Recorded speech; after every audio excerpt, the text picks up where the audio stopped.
கண்ணோடு கண்களேற்றும் கற்பூர தீபமே, கைதீண்டும் போது பாயும் மின்சாரமே, உல்லாச மேடை மேலே ஓரங்க நாடகம், இன்பங்கள் பாடம் சொல்லும் என் தாயகம்.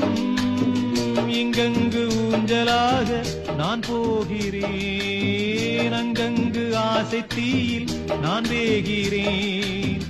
உன்றாக மோகனம் என் காதல் வாகனம், செந்தாமரை செந்தேன் மழை என் ஆவி நீயே தேவி. ராஜராஜ சோழன் நான், எனையாளும் காதல் தேசம்